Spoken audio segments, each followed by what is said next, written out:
सुस्वागतम सुस्वागतम सुस्वागतम. महिला महाविद्यालय नंदनवन नागपूर आणि doctor M.K. Umate college Bhamati Nagpur, आकार फाउंडेशन नागपूर व पुणे तसेच सोशल मीडिया पार्टनर महासोशलॉजी यांच्या संयुक्त विद्यमाने 2 दिवसीय राज्यस्तरीय वेबिनार मध्ये आपल्या सर्वांचे मी महाविद्यालयाच्या वतीने आणि व्यक्तिशः सर्वांचे स्वागत करतो. आजच्या पहिल्या दिवसाच्या या सत्रामध्ये या कार्यक्रमाच्या अध्यक्षा डॉक्टर वंदना भागडीकर मॅडम, प्राचार्या महिला महाविद्यालय नंदनवन नागपूर यांचे मी शब्दसुमनाने स्वागत करतो.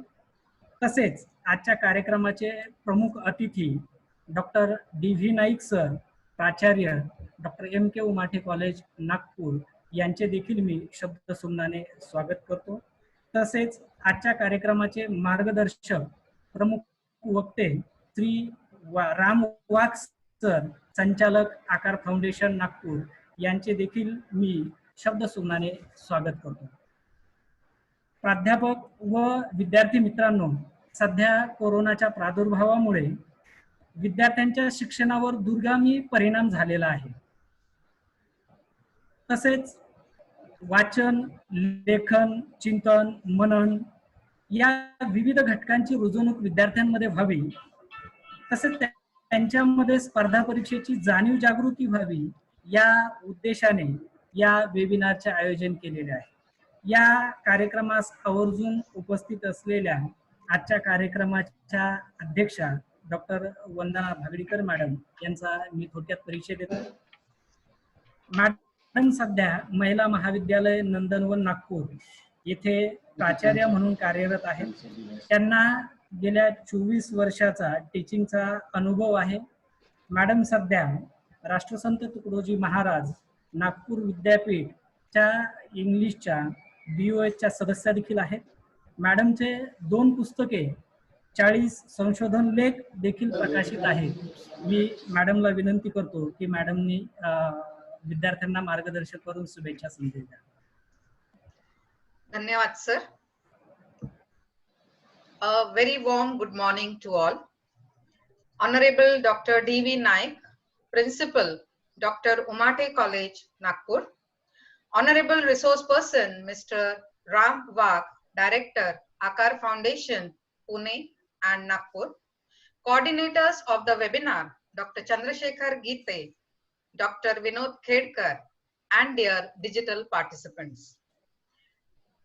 At the outset, I welcome you all on behalf of our colleges to this 2-day state-level webinar on competitive exams guidance.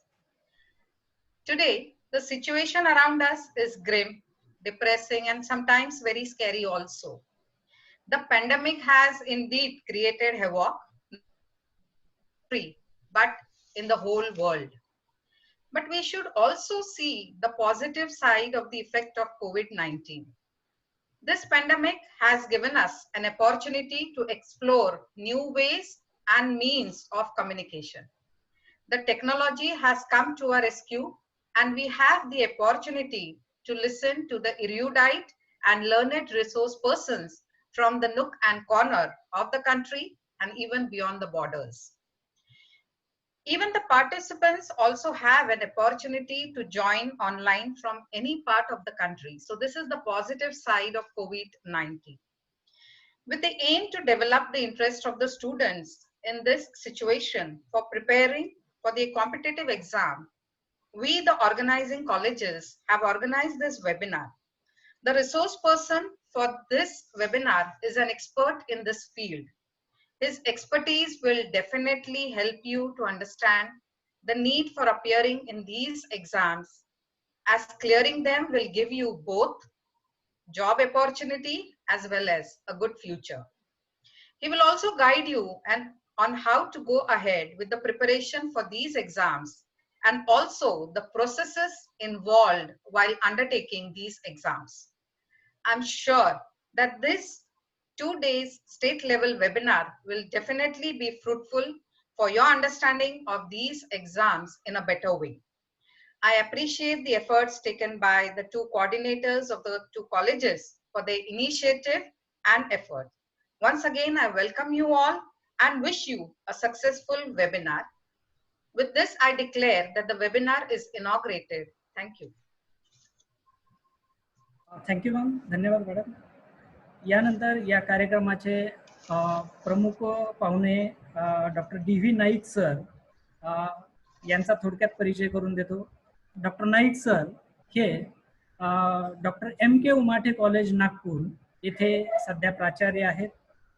तसेच सध्या ते राष्ट्रसंत तुकडोजी महाराज नागपूर विद्यापीठामधील इंग्लिश या विषयाचे BOS सदस्य देखील आहेत. तसेच BOSचे ते माझे चेअरमन देखील होते. मी नाईक सरांना विनंती करतो की त्यांनी शुभेच्छा संदेश द्या.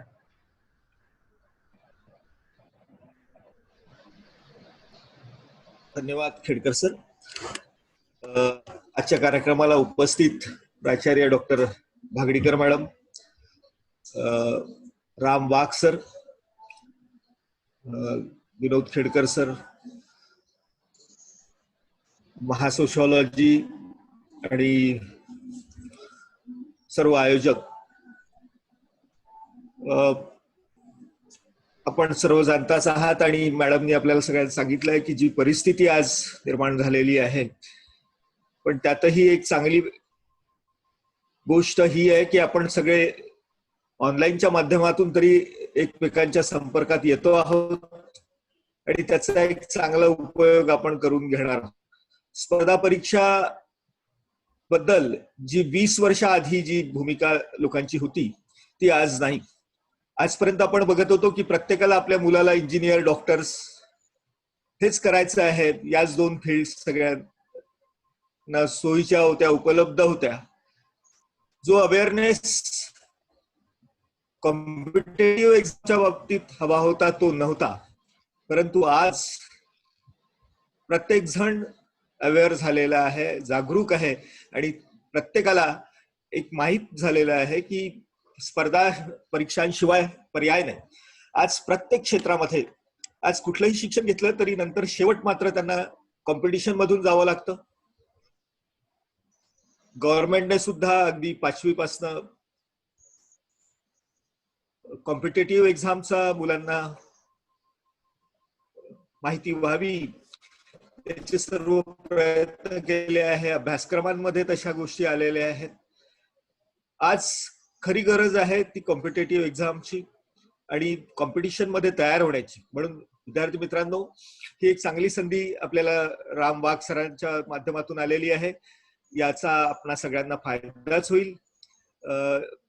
मी तुम्हा सगळ्यांना शुभेच्छा देतो आणि आपल्या शब्दांना विराम देतो. धन्यवाद. धन्यवाद सर.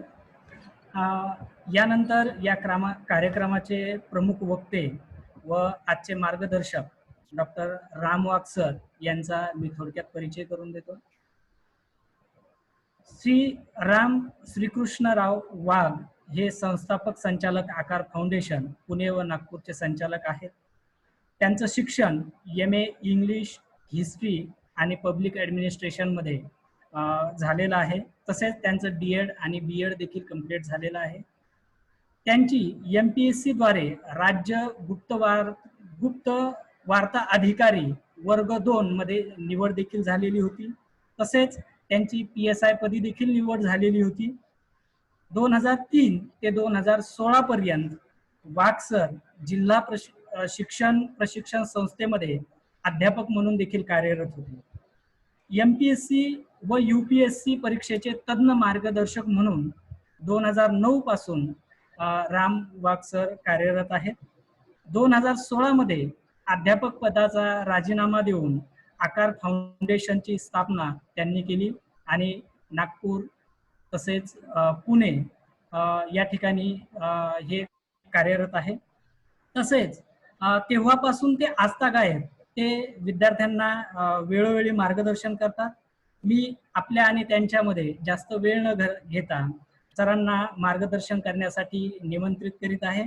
आजचा सरांना जो विषय दिलेला आहे, लॉकडाऊन नंतरच्या UPSC व MPSC परीक्षांच्या तयारीचे नियोजन, प्राध्यापक राम वाघ सर. मनपूर्वक धन्यवाद सर. आज स्त्री शिक्षण प्रसारक मंडळ द्वारा संचालित महिला महाविद्यालय Nagpur, doctor M.K. Umathe college Nagpur या दोन नागपुरातील अत्यंत नामांकित संस्थांच्या माध्यमातून आयोजित राज्यस्तरीय स्पर्धा परीक्षा मार्गदर्शन वेबिनारचं आयोजन करण्यात आलं। ही संकल्पना किंवा अशा पद्धतीने विद्यार्थ्यांना मार्गदर्शन करता येणं शक्य आहे, ही कल्पना ज्यांच्या मनात आली व आज आपण त्या माध्यमातून या वेबिनारच्या माध्यमातून विद्यार्थ्यांशी संवाद साधतोय, त्या महिला महाविद्यालयाच्या आदरणीय प्राचार्य डॉक्टर वंदना भागडीकर मॅडम, उमाठे महाविद्यालयाचे प्राचार्य आदरणीय डॉक्टर D.V. नाईक सर, आपल्या मार्गदर्शनात व नेतृत्वामध्ये महाविद्यालयामध्ये उत्तमोत्तम कार्य आणि अकॅडमिकचं काम चालतं आणि त्यातलाच हा एक भाग आहे की ज्या माध्यमातून हे एक अकॅडमिकच्या व्यतिरिक्त असलेलं काम सुद्धा करण्याचा आपण निर्णय घेतला। विशेषतः अकॅडमिकच्या कामांची सुरुवात किंवा पुढे होणारे सेशन्स ह्या सगळ्या जबाबदाऱ्या पुढे आहेत। हे असताना सुद्धा विशेषतः जो ग्रामीण भागातला विद्यार्थी आहे, जो आज खेड्यापाड्यांमध्ये आहे, त्या विद्यार्थ्यांना मार्गदर्शन उपलब्ध व्हावं ही यामागची आपली भावना, त्याचं मी मनपूर्वक सर्वप्रथम स्वागत करतो आणि आपले आभार मानतो। यासोबतच ज्यांनी मला कोऑर्डिनेट केलं ते आदरणीय डॉक्टर चंद्रशेखर गित्ते सर आणि आदरणीय खेडकर सर व या महाविद्यालयातले सर्व प्राध्यापक वृंद। तर मित्रांनो, आज आपण सर्व या वेबिनारच्या माध्यमातून इथे जॉईन झालेले आहोत। टेक्निकली बऱ्याच गोष्टी यामध्ये आहेत की ज्या सर्वप्रथम लॉकडाऊनच्या निमित्तानं आपल्याला करायला मिळत आहेत, अर्थात त्या शिकायला मिळत आहेत। ते शिकताना थोडी अडचण झाली आणि 11चा आपला जो वेबिनार आहे तो 5-7 मिनिटं पुढे जो आहे तो गेलाय। पण मी आपल्याला विश्वास व्यक्त करू इच्छितो की पुढचे आपले 35, 40, 45 मिनिटं हे अत्यंत महत्त्वाचे असतील आणि फार चांगल्या मुद्द्यांवर आपण इथे चर्चा करणार आहोत। आजचा जो विषय मुख्यतः आपला आहे तो आहे लॉकडाऊन नंतरच्या होणाऱ्या स्पर्धा परीक्षांचं नियोजन, ज्यामध्ये मुख्यतः UPSC आणि MPSC परीक्षा। मी विषय सुरू करतोय त्याआधी विद्यार्थी जे या कार्यक्रमात वेबिनारला जॉईन झालेले आहेत त्या सर्वांना एक प्रश्न माझा असा आहे की माझा आवाज आपल्याला स्पष्ट येतोय का, त्याचं जरा आपण कमेंटमध्ये किंवा असं आम्हाला कळेल अशा पद्धतीनं जर आपल्याला कुणाला असं अडचण वाटत असेल तर आपण कमेंटमध्ये टाकू शकता। मी असं गृहीत धरतोय की तुम्हाला सगळ्यांना आवाज येतोय, तुम्ही मला ऐकू शकताय आणि त्या दृष्टीनं मी आता विषयाला सुरुवात करतोय। आज जो आपला विषय आहे तो आहे लॉकडाऊन नंतरच्या परीक्षा। आपल्याला सर्वांना माहिती आहे की आज मानवाने जगामध्ये एवढी प्रगती केली की तो पृथ्वीवरच काय इतर ग्रहांवर सुद्धा जाऊन आपलं स्वतःचं अस्तित्व त्यांनी निर्माण केलं। तसं या निसर्गामध्ये जगण्याचा अधिकार सर्वांचाच आहे जो इथे जन्म घेतो, परंतु आपण आपल्या बौद्धिक सामर्थ्याच्या बळावर एवढी प्रगती केली की त्या प्रगतीच्या माध्यमातून नकळतपणे पर्यावरणाचा प्रचंड आपल्या हातून ह्रास झाला आणि त्या ह्रासाचे काही परिणाम म्हणजे आता हल्ली आपल्याकडे चालतं की आपल्याला पृथ्वी बचाव कार्यक्रम हाती घ्यायचा आहे, निसर्ग वाचवायचा आहे, वसुंधरा वाचवायची आहे। आपण असं काही वाचू शकत नाही, निसर्गच आपल्याला ह्या सगळ्या बाबतीत वेगवेगळे संकेत किंवा मी म्हणेल की एक दस्तक देत असतो। या दस्तकापैकी एक असा सूक्ष्म जीव जो व्हायरसच आहे, म्हणजे दिसत सुद्धा नाही डोळ्यांनी, त्या एका छोट्याशा व्हायरसने आपल्याला सगळ्यांना हैराण करून टाकलंय। विकास आणि औद्योगिक क्षेत्रामध्ये प्रगत असलेले राष्ट्र सुद्धा त्यापुढे हतबल झाले। सोबत एक वादळ सुद्धा, समुद्री वादळ ज्याचा फटका महाराष्ट्राला व इतर राज्यांना सुद्धा बसला. तर ही नैसर्गिक सगळी जी आपत्ती आहे आणि त्यातल्या त्याच कोरोना जे कोविड-19चं आलेलं संकट आहे, या संकटामुळे आपल्याला सगळ्यांना थांबण्याचा इशारा किंवा संकेत मिळाला आणि जवळपास 23-24 मार्च म्हणजे ऑफिशियली तसं 15 मार्च पासूनच लॉकडाऊन झालं. मार्च, एप्रिल, मे आणि आता आपण जून मध्ये आहोत. गेले 3 महिने आपण घरी आहोत. तर या लॉकडाऊनच्या माध्यमातून बऱ्याच गोष्टी आपल्याला शिकायला मिळाल्या, बऱ्याच गोष्टी स्वतःमध्ये आपल्याला एक विचार करायला लागल्यात. जसं एक ग्रीक फिलॉसॉफर सॉक्रेटस आहे, ते असं म्हणतात की if you want to get knowledge you must to read maximum books. तुम्हाला खूप नॉलेज जर घ्यायचं असेल तर तुम्हाला मॅक्झिमम बुक्स वाचावी लागतील. पण तुम्हाला जर समजा विजडम घ्यायचं असेल तर हे वाचताना तुम्हाला स्वतःला सुद्धा वाचावं लागेल की मी माझं जे काही लाईफ आहे हे सुद्धा एक बुक असल्यासारखं आहे की ते जगत असताना मी घेत असलेले निर्णय, मी अंगीकारत असलेला दृष्टिकोन आणि या माध्यमातून जे काय माझ्या जीवनामध्ये पुढे घडतं.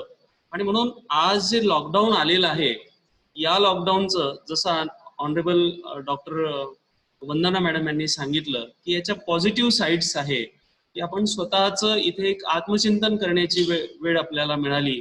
आपण जे स्वतःची कर्तव्य, जबाबदाऱ्या ह्या सगळ्यांमध्ये एवढं प्रचंड गतिमान आपलं आयुष्य झालं की ज्यामध्ये आपण नेमकं हे सगळं कशासाठी करतोय बऱ्याचदा हे सगळं फार उशिरा कळतो. पॅन्डेमिकमुळे आपल्याला थोडंसं आत्मचिंतन करण्याची वेळ सुद्धा मिळाली. तर आपण मुख्यतः या विषयावर येऊया की मला फक्त यशस्वी व्हायचं म्हणजे इन्फॉर्मेशन घ्यायची नाही आहे, मला फक्त ज्ञान घ्यायचं नाही आहे, तर मला एक विजडम मिळालं पाहिजे, त्याच्यातलं शहाणपण मिळालं पाहिजे.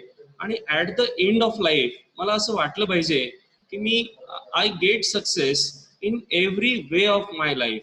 मी असं म्हणेल की मी फक्त एज्युकेशन मध्येच यशस्वी झालो, मी चांगलं करिअर घेतलं, मी भरपूर पैसे मिळवले, भौतिक सुखसुविधा मिळवल्या आणि मग अशा सगळ्या मिळूनही मी पुढे समाधानी नसेल, तर अशा यशापेक्षा एक असं यश की ज्यात आपल्याला ज्या भौतिक सुखसुविधांची गरज आहे त्या तर मिळतीलच, पण त्यासोबत आपल्याला समाधान सुद्धा मिळेल.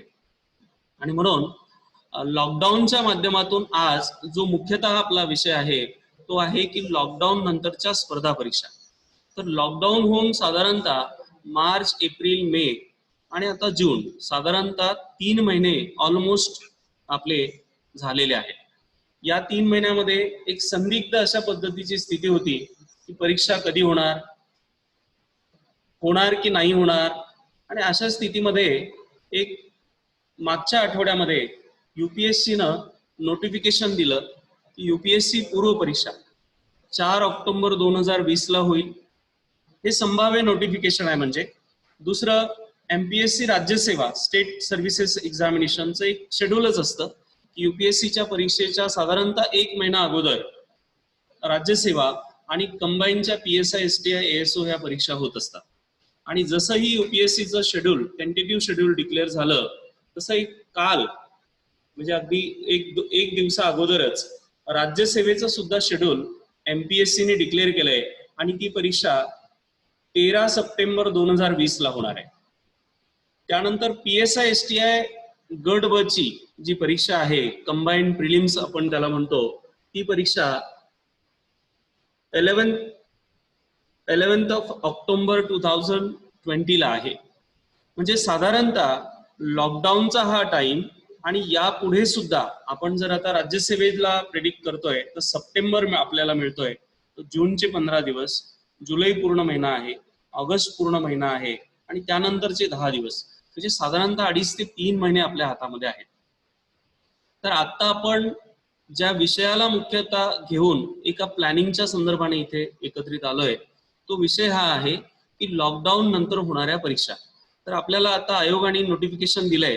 अर्थात यामध्ये आता काही संभावना किंवा असे बरेचसे मेसेजेस फिरत असतात की बाबा आता ह्या परीक्षा तेव्हा होतील ज्या वेळेला लॉकडाऊन पूर्णतः संपेल किंवा जो हा कोरोना किंवा कोविड-19 आहे यावरचं वॅक्सिन म्हणा किंवा औषध आहे हे अवेलेबल होईल, अन्यथा ह्या परीक्षा रद्द होतील. मग असे काही विद्यार्थी आहेत की ज्या विद्यार्थ्यांना म्हणजे दोन प्रकारची कॅटेगरी आहे की मी आहे त्या परिस्थितीमध्ये अभ्यास करणार एक, आणि दुसरं हे आहे की समोरच्या निश्चितता जोपर्यंत येत नाहीत तोपर्यंत मग अभ्यासात माझं मन लागत नाही. तर माझं त्या विद्यार्थ्यांना हे सांगणं आहे की जवळपास आता अनिश्चिततेसारखं काही राहिलेलं नाही आहे. आणि आपण बघतोय की केंद्र शासन आणि राज्य शासन सोबत माननीय सर्वोच्च न्यायालयाच्या पण नोटिफिकेशन्स आहेत की सोशल डिस्टन्सिंग आणि या सगळ्या गोष्टींचा वापर करून जनजीवन सुरळीत कसं व्हावं या पद्धतीनं आता शासन पावलं टाकताना दिसत आहे. आणि म्हणून अशा परिस्थितीमध्ये ह्या परीक्षा 99% होतील, 1% मध्ये जर ह्या परीक्षा पोस्टपोन झाल्या तर आपल्याला अधिक जास्त तयारीला वेळ मिळेल. त्यापेक्षा वेगळं किंवा वाईट असं काही घडणार नाही, हे आपण पहिले लक्षात घेऊ. आणि म्हणून जे विद्यार्थी आता लॉकडाऊन नंतरच्या परीक्षा देणार आहेत याचा अर्थ असा आहे की त्या विद्यार्थ्यांनी एकतर जून 2019ला अभ्यास सुरू केला होता किंवा डिसेंबरमध्ये सुरू केला होता की जे हे परीक्षा एप्रिल 2020लाच देणार होते, म्हणजे राज्यसेवेबद्दल मी बोलतोय. त्यानंतर UPSC प्रिलिम्स जी मेच्या लास्ट वीकला संडेला होती 31 मेला, हे सर्व विद्यार्थी जून 2019 ते मार्च पर्यंत अभ्यास करून तयार होते. यापैकी राज्यसेवेची परीक्षा यांना एप्रिलमध्ये द्यायची होती, कंबाईंड द्यायची होती, आणि त्यानंतर मे द्यायची होती. आणि याच परीक्षा ज्या प्लॅन एक्झाम होत्या त्या एक्झाम्स पुढे गेल्या. याचा अर्थ मार्च पासून पुढचा जो वेळ म्हणजे आतापर्यंत आपण जून कन्सिडर करू, आणि परत आयोगाने याची परत काळजी घेतली की विद्यार्थी जे कोणी गावी गेले त्यांच्याकडे बुक्स असतील नसतील ह्या सगळ्या विद्यार्थ्यांना परत सोयीचं व्हावं म्हणून जवळपास 2.5 महिन्याचा वेळ पुन्हा आपल्याला अभ्यासासाठी मिळालेला आहे.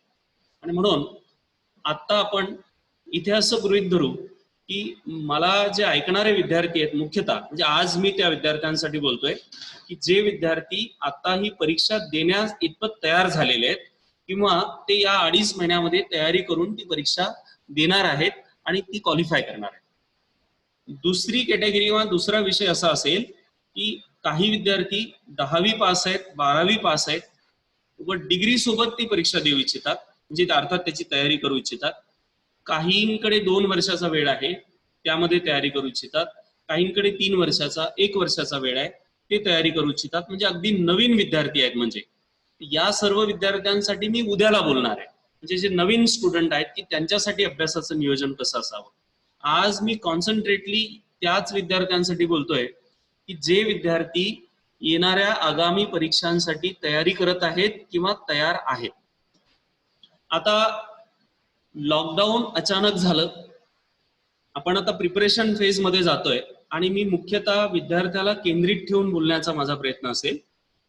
मार्चला लॉकडाऊन अचानक डिक्लेअर झालं.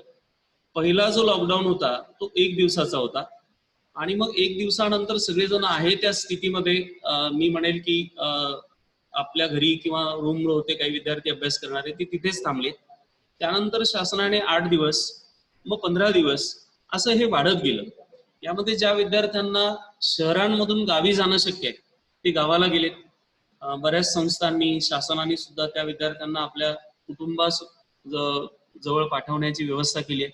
कारण अशा ह्या आजार किंवा जो एक ज्याचे सगळे मेसेजेस आपण आता बघतोय, मी कोविड बद्दल संदर्भामध्ये जास्त बोलणं इथे अपेक्षितही नाही आणि त्याची गरजही नाही. आपल्याला सगळ्यांना त्याची कल्पना आहे की अत्यंत म्हणजे भयावह असं चित्र मधल्या काळामध्ये होतं. आणि मग अशा परिस्थितीमध्ये शहरामध्ये तो विद्यार्थी कितीही चांगल्या परिस्थितीत असेल त्यापेक्षा तो कुटुंबासोबत जर असेल तर तो स्वतःला सुरक्षित फील करत होता. आणि म्हणून शासन, स्वयंसेवी संस्था या सगळ्यांनी मदत करून हे सर्व विद्यार्थ्यांना आपापल्या घरी कसं पोहोचवता येईल यासाठी प्रयत्न झाले. यापैकी काही विद्यार्थ्यांनी पुस्तकं सोबत नेलेत, काहींनी हा विचार केला की 15 दिवसाचा लॉकडाऊन आहे त्यानंतर मी परत येईल, माझ्या रूमवर अभ्यास होईल. पण काहींनी पुस्तकं सोबत नेलेले नाहीये आणि आता मात्र घरी येऊन त्यांना शहरामध्ये येण्याची परमिशन नाही आहे. अशी एकूण परिस्थिती आहे. ही एक कॅटेगरी आहे. दुसऱ्या कॅटेगरीचे काही विद्यार्थी असे आहेत की ज्यांना असं वाटतं की मला एक माझी प्रॉपरची अभ्यासाची पद्धत आहे की मी शहरात रूमला राहणार, मग मी तिथून 10 वाजता लायब्ररीला जाणार, मग तिथे माझी ठरलेली जागा असेल, त्या जागेवरच मी अभ्यास करणार. आता गावात मी आलोय तर गावात इथे छान वातावरण नाही आहे. काही असे ग्रामीण किंवा ट्रायबल एरियाज आहेत की जिथे इंटरनेट नाही आहे. तर मी म्हणेल की जगातले सगळ्यात दुःखी जर प्राणी कोणी असतील आता तर ते हे आहे की जे गावात फसलेत पण तिथे इंटरनेट नाही आहे. मी हे उपहासात्मक बोलत नाही आहे, पण एक ऍडिक्शन पार्ट एवढा होऊन गेलाय त्यामध्ये की मूळ जगणं किंवा आपलं जे करिअर आहे, काम आहे, ते बाजूला राहिलंय आणि 24 hours/7 आपण ते गुगल आणि नेट, सोशल मीडिया आणि या सगळ्यावर आहोत. आणि म्हणून गावातला जो विद्यार्थी आहे आज, त्या विद्यार्थ्याची मानसिकता मी इथे थोडक्यामध्ये ठेवतोय की त्याला वाटतं की मी शहरात असतो तर छान अभ्यास झाला असता, माझी सगळी पुस्तकं शहरामध्ये आहेत, माझे मित्र तिथं आहेत, तिथे वातावरण आहे चांगलं, असे सगळे झटके येण्याची संभावना आहे. मग ह्या सगळ्या विद्यार्थ्यांना मला हे सांगायचंय की हे सगळे विचार म्हणा किंवा असे सगळे झटके येऊन आता काही उपयोग नाही. जे खेड्यातून किंवा जिथे तू आहे तिथून तुला आता शहरात येताही आलं, परंतु शहरामध्ये काही सुरू नाही. म्हणजे आता आपल्या आकार फाउंडेशनचे पुणे, नागपूर व इतर विभागाला जे केंद्र आहेत, हे सगळे अभ्यास केंद्र, ह्या सर्व अभ्यासिका बंद आहेत. शासनाने याला परमिशन दिलेली नाही, अजून तरी एज्युकेशनल इन्स्टिट्यूटला परमिशन नाही. आणि म्हणून गावात जो विद्यार्थी आहे तो विद्यार्थी आपल्या घरी, आपल्या घरात जी जागा आहे तिथे अभ्यास करू शकतो. गावामध्ये काही समाज मंदिरं असतात जिथे ती लग्नासाठी विशेषतः फक्त वापरली जातात, त्यानंतर ती वर्षभर बंद असतात. त्या समाज मंदिरामध्ये तो अभ्यास करू शकतो. मंदिराच्या जागा आहेत तिथे तो अभ्यास करू शकतो. अगदी जिथे जागा एकांतवास हवाय, म्हणजे अभ्यासाला फार अगदी एसी रूम किंवा टेबल आणि हे सगळंच अनिवार्य आहे अशातला भाग नाही, आणि हे सगळं, ह्या सगळ्या फॉर्मॅलिटी असेल तर मी अभ्यास करेल असा विचार करणारा विद्यार्थी प्रशासनात जर गेला तर त्याला तिथे सुद्धा अडचणी आहेत. म्हणजे तहसीलदार झाल्यानंतर काही एसी कॅबिन आणि चेंबर मध्ये बसून काम करायचं नाहीये, खेड्यापाड्यामध्ये जाऊन आपल्याला काम करावं लागणार आहे. ही मानसिकता आणि हा दृष्टिकोन ठेवून आपण गावात आहात, मी त्याची पॉझिटिव्ह साईड सांगतो. तुम्ही तुमच्या या अत्यंत कठीण आजाराच्या काळात आपल्या कुटुंबासोबत आहात, जे अत्यंत प्रिय आपली मंडळी आहेत, माणसं आहेत, त्यांच्यासोबत आहेत जे तुमची काळजी घेतील. आई, बाबा, जगात असा कुठलाही माणूस नाही की जो आपली आई वडिलांपेक्षा जास्त काळजी घेऊ शकेल. आणि म्हणून तुम्ही आई वडिलांजवळ आहात. दुसरं, शहरामध्ये तुम्हाला रूमचं भाडं द्यायचं नाही, तिथे कोणी मेसच्या डब्यात तुम्हाला मेस मिळते, जेवण मिळते, ह्या सगळ्या ज्या अडचणी शहरात आत्ता आहेत त्या तुम्हाला घरी नाहीये. तुम्ही पूर्ण वेळ अभ्यासाला देऊ शकता. आता पूर्ण वेळ अभ्यासाला देऊ शकता इथपर्यंत आपण आलो. आपण आता टप्प्याटप्प्याने मुख्यतः एक 5 पार्ट याचे टाकू. एक, परीक्षा म्हणजे कोणत्या आपण देणार आहोत ते. नंबर 2, त्या परीक्षेचं स्वरूप, की त्या स्वरूपानुसार आपण तयारी कशी करावी. दुसरं, आपण वापरत असलेले संदर्भ ग्रंथ किंवा आपण त्याला पुस्तकं म्हणूया, रेफरन्स बुक किंवा नोट्स. तिसरं, इव्हॅल्युएशन, म्हणजे आपण याचं मूल्यमापन करतोय का, अभ्यास करता करता आपण याचं मूल्यमापन करतोय का. आणि तिसरं, एक्झॅक्टली आपली तयारी आज ही परीक्षा पास करण्याइतपत तयार झाली आहे का. आणि मग शेवटी आपण काही क्वेश्चन्स मुलांचे असतील तर त्याच्याकडे आपण जाऊ आणि त्यानंतर याला कन्क्लूड करू. सो पहिला मुद्दा आहे की आपण UPSC परीक्षेच्या दृष्टिकोनातनं आपण आता पुढे जातोय. तर UPSC सिव्हिल सर्व्हिसेस, आता UPSC मध्ये अनेक परीक्षा आहेत. UPSC सिव्हिल सर्व्हिसेस आहे, UPSC फॉरेस्ट सर्व्हिसेस आहे, त्यानंतर पोस्टल सर्व्हिसेस आहेत. तर आपण जी जनरल एक्झाम आहे, तर ज्या फॉरेस्ट सर्व्हिसेस आहे त्याला विशिष्ट एज्युकेशनल क्वालिफिकेशन लागतं, तेच विद्यार्थी त्यामध्ये जाऊ शकतात. इंडियन इंजिनिअरिंग सर्व्हिसेस आहे, ज्यामध्ये अभियांत्रिकीची जी मुलं आहेत, सिव्हिलचे आहेत, मेकॅनिकलचे आहेत, तेच जाऊ शकतात. पण आपण जी जनरल UPSC एक्झाम आहे की ज्या परीक्षेला कुठलाही विद्यार्थी बसू शकतो, ज्याला UPSC सिव्हिल सर्व्हिसेस असं म्हणायचं, या परीक्षेच्या दृष्टिकोनातून आपण आता पुढे जातोय, ज्याबद्दल आपण बोलतोय. म्हणजे तर मी असं गृहीत धरतोय की आता जे विद्यार्थी हे सगळं ऐकत आहेत, हे सगळे गेल्या 1 वर्षापासून 2 वर्षापासून याची तयारी करत आहेत आणि ते या स्टेजमध्ये आहे की ही परीक्षा मी पास करू शकतो. दुसरी कॅटेगरी अशी आहे की यापैकी असे काही विद्यार्थी आहेत की ज्यांनी मागील वर्षी म्हणजे 2019-2018ला की UPSC परीक्षा पास केली आहे आणि त्याच्या कुठल्या तरी स्टेजवरती आहे. कोणी पास आहे, त्यांना IRS मिळाले किंवा Indian account and audit services मिळाले आणि त्यांची इच्छा आहे की मला आता IAS मिळवायचंय, म्हणजे पोस्ट होल्डर आहेत बट ते बेटर कॅडरसाठी अप्लाय करत आहेत. नंबर 1. दुसरी कॅटेगरी आपण ही घेऊ की काही विद्यार्थी असे आहेत की ज्यांनी प्री क्वालिफाय केलं तर मेन्स क्वालिफाय केलं, इंटरव्ह्यूला पण ते गेले होते पण तो फायनल रिक्रुटमेंट मध्ये त्यांचं सिलेक्शन झालं नाही. ही सेकंड कॅटेगरी आहे. दुसरी की ज्यांनी मेन्स दिली होती पण पुढे ते जाऊ शकले नाही, अर्थात प्री पास झालेले होते. आणि तिसरी आणि अत्यंत मोठी कॅटेगरी ज्याला आपण म्हणू की जे फ्रेश आहेत, फर्स्ट किंवा सेकंड अटेम्प्ट देत आहेत, या आधी त्यांची प्रिलिम पास झालेली नाही. तर जे विद्यार्थी पोस्ट होल्डर आहे क्रमांक 1 की त्यांनी अगदी 15-20 कारण त्यांचा अभ्यास पूर्ण झालाय, परीक्षेची रिक्वायरमेंट त्यांच्या लक्षात आलेली आहे की या परीक्षेला नेमकं काय पाहिजे आणि परीक्षाभिमुखरित्या ते स्वतःला त्यांनी तयार केलेलं आहे. असे विद्यार्थी 15-20 दिवसाचं व्यवस्थित सुट्ट्या घेऊन ते ही प्रिलिम्स पास करू शकतात. जे विद्यार्थी प्रिलिम पास झालेले होते किंवा मेन्स पास झाले, इंटरव्ह्यूला गेले होते, अशा मुलांसाठी हा जो 2.5 महिन्याचा काळ आहे की जे मेन्सला गेले, प्री पास झाले, मेन्स पास झाले, परंतु फायनल सिलेक्शन त्यांचं होऊ शकलं नाही. मी असं म्हणेल की या 2.5 महिन्यामध्ये त्या विद्यार्थ्यांनी थोडं एक इव्हॅल्युएशन मी म्हटल्यापेक्षा किंवा अनालिसिस करावं की मी कुठल्या घटकामुळे नेमकं माझा स्कोर कमी आला होता. मेन्स मध्ये कमी असलेल्या स्कोरचा असा पार्ट की जो प्रिलिम्सला पण आहे, म्हणजे असे विषय आपण प्री आणि मेन्सचे वेगवेगळे भरपूर घेता येईल, परंतु जर त्याला आपण कॅटेगरीमध्ये टाकलं, एक GS, दुसरं लँग्वेज जो क्वालिफाईंग पार्ट आहे आणि दुसरा मी म्हणेल की CSAT. तर प्रिलिम फोकस आपण करतोय, पण प्री फोकस्ड करत असताना आपण मेन्स एक्झाम मध्ये जे विषय प्रीला पण आहेत, उदाहरणार्थ हिस्ट्री आहे, constitution, Indian polity and international relation आहे, त्यानंतर जिओग्राफी आहे, ऍग्रिकल्चर आहे, त्यानंतर तिकडे सायन्स अँड टेक्नॉलॉजी, एन्व्हायरमेंट हे टॉपिक आहे की जे प्रीला पण आहेत आणि मेन्सला पण आहे. तर या दोनही टॉपिकला आपण गेलं वर्षभर अभ्यासलंच आहे, परंतु आता अभ्यास करत असताना एक पठारा अवस्था येते की माझा अभ्यास तर पूर्ण झाला. एखादं पुस्तक आपण फॉर एक्झाम्पल वाचायला घेतलं, इंडियन पॉलिटीचं M. लक्ष्मीकांत सरांचं पुस्तक वाचायला घेतलं तर त्यावर आपल्या मार्क्स आहेत, आपण वाचलेले ते सगळं आहे आणि मग ते कुठंतरी असं वाटतं की हे सगळं माझं वाचून झालंय, आता मी काय करू. तर माझं आपल्या या सर्व विद्यार्थ्यांना सांगणं आहे की आपला अभ्यास झाला की नाही याचं जे फुटपट्टी आहे किंवा मेजरमेंट करण्याचं माध्यम किंवा मीडियम आहे ते म्हणजे क्वेश्चन पेपर सॉल्व्ह करणं. तर तुम्ही 2 स्ट्रॅटेजीनं पुढे गेलं पाहिजे. आपण पहिलं एक हा अंदाज घेऊ की ही परीक्षा देणारे साधारणतः किती मुलं आहेत, तर साधारणतः 9 ते 9.5 लाख मुलं आहेत. आता हे भीतीदायक चित्र नाहीये, म्हणजे यामध्ये ऍक्च्युअल परीक्षेला बसणारे मुलं 50%च आहेत, जे साधारणतः 4.5 ते 5 लाख मुलं परीक्षेला बसतात, बाकी सगळे फॉर्म भरतात.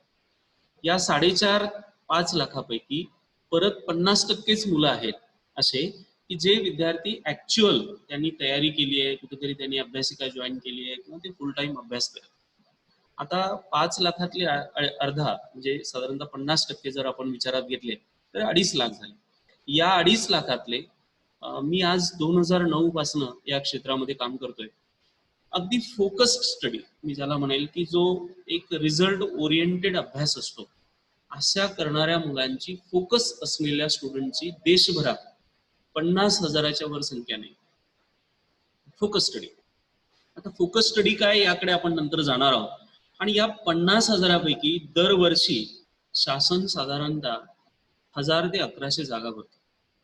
आता 1000 जागा की ज्या सुपर क्लास 1च्या आहेत आणि अशा जागांमध्ये आपलं सिलेक्शन होत असताना सिरियस ऍस्पिरंट 50,000 आहे. तर मला असं वाटतं IIT, नीट या परीक्षां एवढं जे सिरियस प्रिपरेशनचं एक कॉम्पिटिशन असतं ते कॉम्पिटेटिव्ह एक्झामला नाही, असं माझं मत आहे.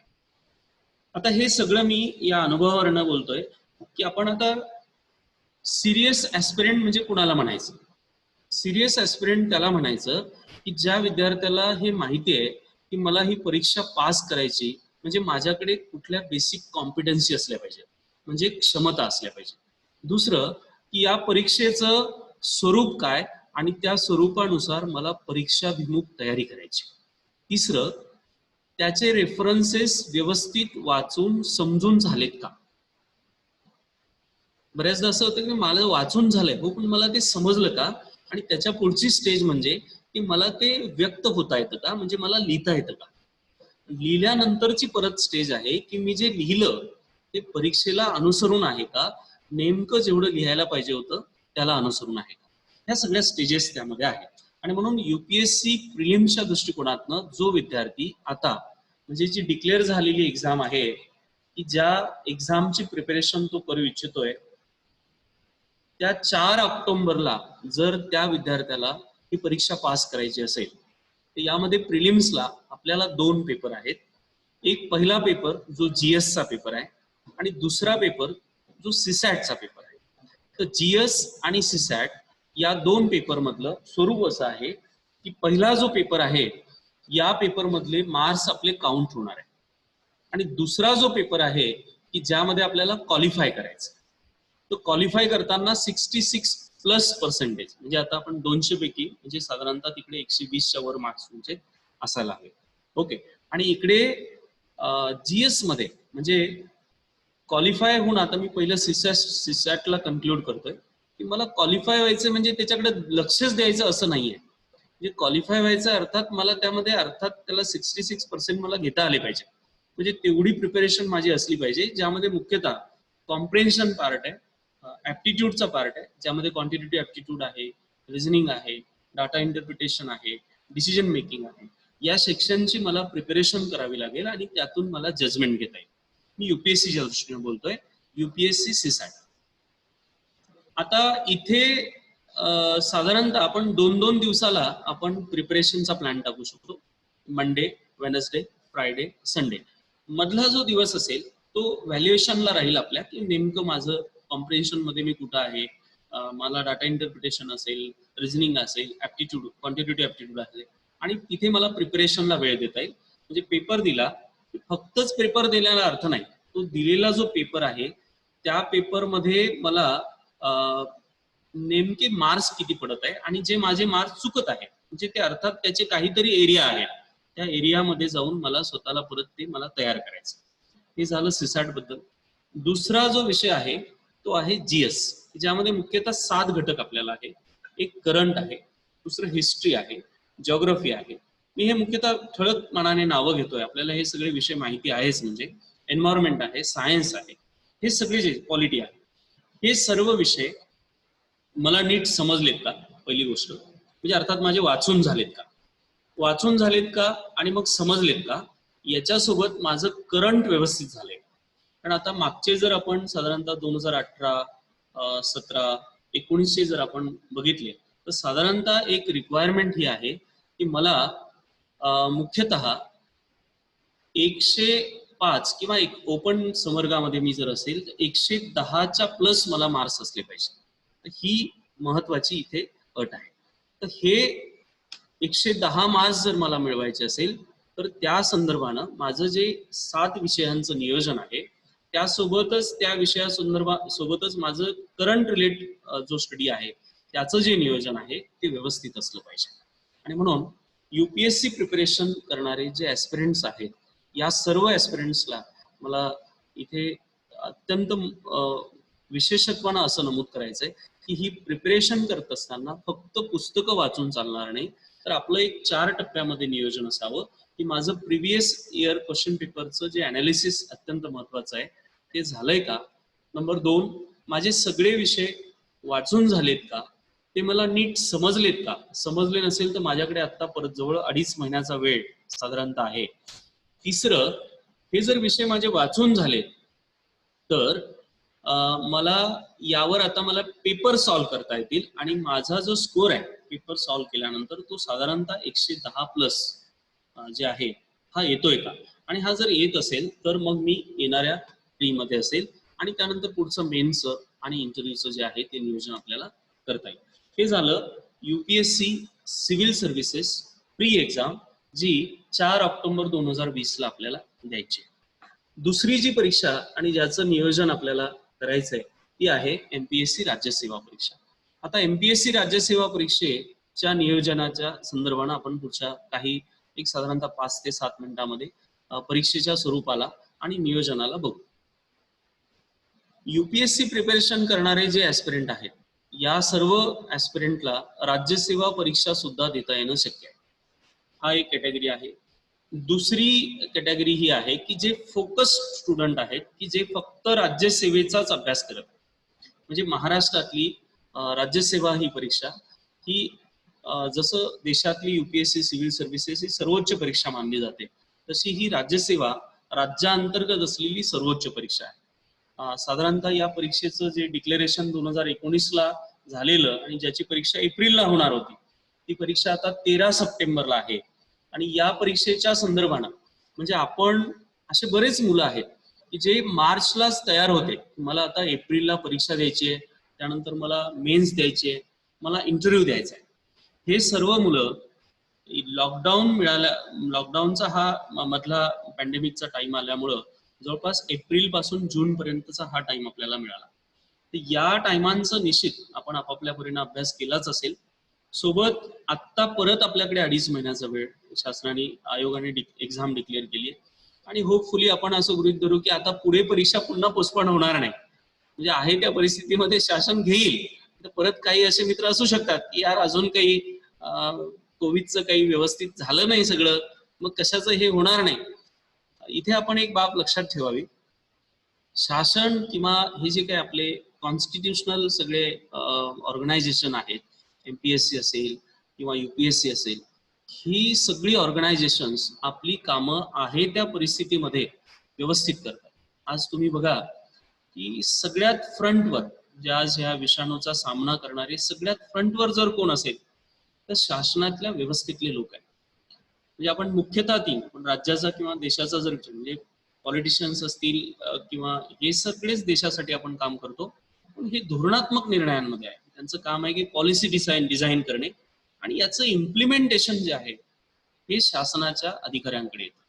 मग तो जिल्ह्यातला जिल्हाधिकारी असेल, जिल्हा परिषदेचे CO असतील आणि आज राज्यसेवेतले जे अधिकारी आहेत ते डायरेक्ट फील्डवर आहेत. म्हणजे डेप्युटी कलेक्टर आहे, डेप्टी CO आहेत, BDO आहे, आपले आरोग्य विभागातले अधिकारी जे CS आहेत किंवा प्राथमिक आरोग्य केंद्रावर तर सगळ्यात जास्त भर आज आहे, जे मेडिकल ऑफिसर म्हणून काम करत आहेत. आणि म्हणून प्रशासकीय सेवा ही अशी सेवा आहे की तुम्हाला जी एक वर्स्ट पेक्षा ही अगदी मी म्हणेल घातक जरी परिस्थिती असेल तरी तुम्हाला कुठे लपता येत नाही, तुम्हाला त्याचा सामना करावा लागतो. आणि म्हणून अशा परीक्षेच्या माध्यमातून तुम्ही अधिकारी होण्याचा विचार करतात तर या पॅन्डेमिकला घाबरून आपल्याला चालणार नाही. म्हणजे कल्पना करा की जर तुम्ही मागच्या वर्षी सिलेक्ट झालेले असतात तर या वर्षीच्या पॅन्डेमिक मध्ये तुम्हाला अधिकारी म्हणून काम करावं लागलं असतं फील्डवर. आणि म्हणून आपल्याला इथे हे लक्षात घ्यायचंय की मला ही परीक्षा आता पोस्टपोन होणार नाही, कारण आयोगाने जवळपास 1-2 वेळा ह्या एक्झाम पोस्टपोन केल्यात. शासन त्यावर वेगळे मार्ग काढेल किंवा सोशल डिस्टन्सिंग पाळून त्या परीक्षा घेता येईल, जिथं जास्त विद्यार्थी देतात तिथे केंद्र वाढवता येतील किंवा आणखी काय मार्ग आहेत त्याचा अवलंब शासन करेल. आणि म्हणून पुढच्या 2.5 महिन्यात ही परीक्षा निश्चित होणार आहे असं गृहीत धरून आज आपल्याला अभ्यासाचं नियोजन करायचं आहे. तर पहिला प्रश्न, मी कमेंट अजून वाचले नाही, बऱ्याच चार्टमध्ये कमेंट खाली आहे, पण मला आतापर्यंत असलेल्या एकूण सेशनचा अनुभव आहे त्यातला सगळ्यात आवडता प्रश्न मुलांचा असतो की सर अभ्यास कसा करावा.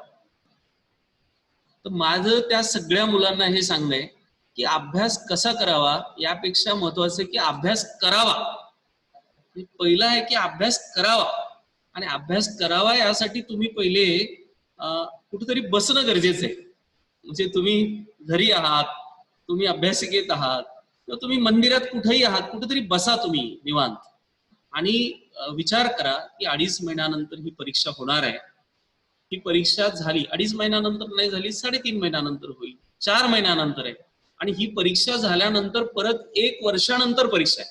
म्हणजे माझी जी संधी आज मला मिळणार की ज्या संधीला मी इनकॅश करून 1 वर्षात माझ्या हाताला हक्काचं काम व पोटाला सन्मानाची भाकर मिळू शकते, ती एवढी महत्वाची परीक्षा 2.5 महिन्यानंतर होणार आहे. यासाठी अभ्यास कसा करावा नाही, अभ्यास करावा. यासाठी अभ्यासासाठी बसणं महत्वाचं आहे. मग आता अभ्यासाला तुम्ही बसणं सुरुवात झाली, आधी अर्धा तास 1 तास सुरू करा. हे करत असताना जी वस्तू तुम्हाला अभ्यासापासून दूर कुठेतरी घेऊन जाऊ शकते ती म्हणजे तुमचा हा मोबाईल. हा दिसतो तुमच्याकडे, प्रत्येकाकडे असेल, ज्यावरून बहुधा हा सेशन तुम्ही सगळेजण ऐकत आहात. तर या मोबाईलचा उपयुक्तेप्रमाणे वापर, म्हणजे जशी गरज आहे त्याप्रमाणे वापर झाला पाहिजे. हा वापर करताना जर आपण इतर सगळ्या माध्यमांमध्ये शिरलो, सोशल मीडिया आहेत, व्हॉट्सअप आहे, तर आपण मूळ मुद्द्यापासून भटकतो आणि आपला जो अभ्यास आहे तो करायचा राहून जातो. आणि म्हणून येणाऱ्या राज्यसेवा परीक्षेबद्दल मी आता राज्यसेवा, जसं आता आपण UPSC ला सेपरेटली बघितलं, आता आपण राज्यसेवा आणि कंबाईनला एकत्रित बघू शकतो. फक्त जे विशेष घटक आहेत त्याला आपल्याला वेगळं वेगळं करता येईल. आणि म्हणून राज्यसेवा परीक्षा 13 सप्टेंबरला आहे. PSI STI ASO ही जी ग्रेड बी ची कंबाईन प्री आहे ती 11 ऑक्टोबर 2020 ला आहे. म्हणजे सप्टेंबर आणि ऑक्टोबर, आज जूनच्या आपण 15, म्हणजे आजची 18 तारीख आहे, हे 12 साधारणतः दिवस, त्यानंतर जुलै पूर्ण आहे 31 दिवसांचा, ऑगस्ट पूर्ण आहे आणि सप्टेंबरचे 10 दिवस आपल्या हातात आहेत, पुढचे 13 दिवस त्याला, आणि त्यानंतर कंबाईनची एक्झाम तुम्हाला द्यायची. तर यातला पहिला मुद्दा की मला अभ्यास करायचा. आता अभ्यास करताना त्याचे दोन पार्ट. पहिलं, माझे सगळे विषय वाचून झालेत का, नसेल तर ते पूर्ण करता येतील. दुसरं, वाचून झाले आहेत तर जर झाले आहेत तर पास होता येईल एवढे मार्क्स पडतात का, म्हणजे तुला किती येतंय हे महत्वाचं नाही. म्हणजे एक फिलॉसॉफर नेहमी म्हणतो की competitive aspirant should be like a fox, तो कोल्ह्यासारखा असला पाहिजे. त्याला कोल्ह्याचा जो स्वभाव आहे की तो आहे त्या परिस्थितीमध्ये चातुर्यानं आपलं स्वतःचं जीवन कसं पुढे नेता येईल हे तो बघतो. परंतु कॉम्पिटिटिव्ह एक्झाम मध्ये students are always like to be a wise person, knowledgeable person, more information I must have. तर यामध्ये तुम्ही वाईज होण्याचा प्रयत्न केला ना तर तुम्ही आमच्यासारखे मास्तर व्हाल. म्हणजे मी सिलेक्शन झाल्यानंतर शिक्षक झालो, पण प्रशासकीय सेवेमध्ये तुम्हाला टॉपच्या पोस्ट जर काढायच्या असतील तर त्या वेळात पुरतं तरी तुम्हाला किमान म्हणजे कोल्ह्यासारखी चातुर्य तुमच्याकडे असलं पाहिजे की म्हणजे प्राण्यांचा शब्दचा अर्थ घेऊ नका. अर्थ हा आहे की मला नेमकं परीक्षेला पास होण्यासाठी काय करायचं. वाईज होण्याचा किंवा तज्ञ होण्याचा विचार जर करायचा असेल तर you should go for net set, PhD, आणि मग प्रोफेसर म्हणून तुम्ही महाविद्यालयामध्ये विद्यार्थ्यांना चांगल्या कन्सेप्ट समजून सांगा, व्हेरियस एक्झाम्पल्स द्या. ती रिक्वायरमेंट तिकडे आहे. प्रशासनामध्ये जर तुम्हाला जायचंय तर तुम्हाला सगळ्यात महत्वाचं हे लक्षात घ्यायचं की मला ही परीक्षा पास करायची. मग आता आपण फोकस झालं की मला ही परीक्षा पास करायची, मग आपल्याला हे बघावं लागेल की राज्यसेवा परीक्षा पास करण्यासाठी जे दोन पेपर आपले आहेत, एक GS आणि दुसरा CSAT, यामध्ये मला किती मार्क्स लागतात. तर पहिली गोष्ट, जसं UPSC ला CSAT क्वालिफाईंग आहे तसं राज्यसेवेला नाही. इथे आपल्याला ते मार्क्स काउंट होतात. आता यामध्ये दोन कॅटेगरीची मुलं आहेत. GS ला जो आर्ट्सचा मुलगा आहे मुख्यतः हा कम्फर्टेबल आहे, पण कम्फर्टेबल जरी असला तरी GS मध्ये 110, 120च्या वर स्कोअर करणं, 120, काही मुलांचा 130, 140, 150ही जातो, पण मुख्यतः 120च्या वर स्कोअर करणं म्हणजे टफ काम आहे. दुसरा जो विषय आहे तो CSAT आहे. हा जो CSAT विषय आहे, हा विषय विशेषतः ज्या मुलांचं इंजिनिअरिंग बॅकग्राऊंड आहे किंवा मेडिकल बॅकग्राऊंड आहे, अर्थात मी म्हणेल की टेक्निकल बॅकग्राऊंड आहे, अशा मुलांना हा विषय सोपा जातो. आणि हे मुलं 200 पैकी तिकडे 150, 160, 180, 185 पर्यंत स्कोर करणारे, 186 पर्यंत स्कोर करणारे सुद्धा विद्यार्थी आहेत. मी आता दोघांच्या दृष्टीने बोलतोय. जो विद्यार्थी इंजिनिअरिंग बॅकग्राऊंडचा आहे, ज्याला माहिती आहे की मला CSAT मध्ये चांगला स्कोर करता येणं शक्य आहे, अशा मुलांनी आपला तिथे स्कोर मॅक्झिमम करून GS मध्ये त्याचा साधारणतः त्याचा 120 किंवा म्हणजे CSAT मध्ये त्याचा 140 पर्यंत स्कोर जातोय, आणि इकडे त्याला 100 पर्यंत जरी आलं किंवा 105 पर्यंत जरी आलं तरी 245 स्कोरवर हा विद्यार्थी पास होऊ शकतो. आता मी हे सगळं माझ्या मनाने बोलत नाहीये.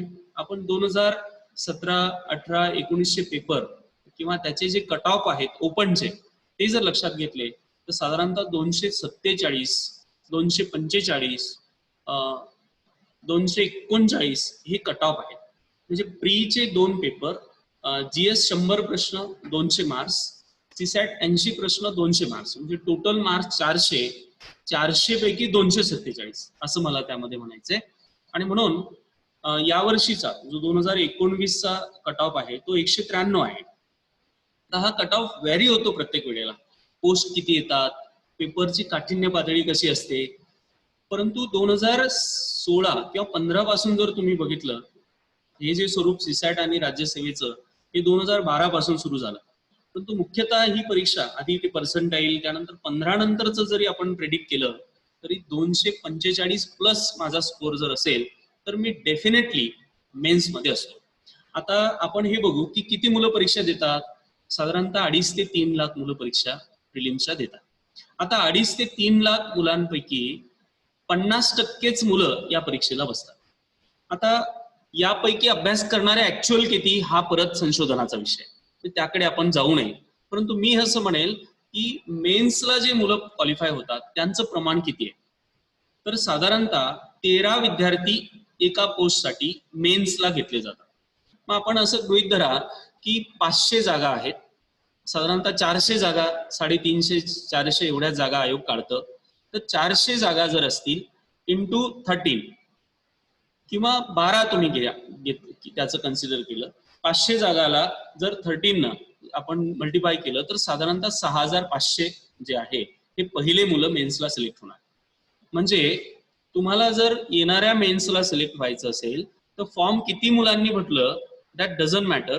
तुम्ही पहिल्या 6500 मुलामध्ये असलं पाहिजे आणि पहिल्या 6500 मुलांमध्ये जर तुम्हाला यायचं असेल तर तुमचा स्कोअर हा 245 प्लस असला पाहिजे.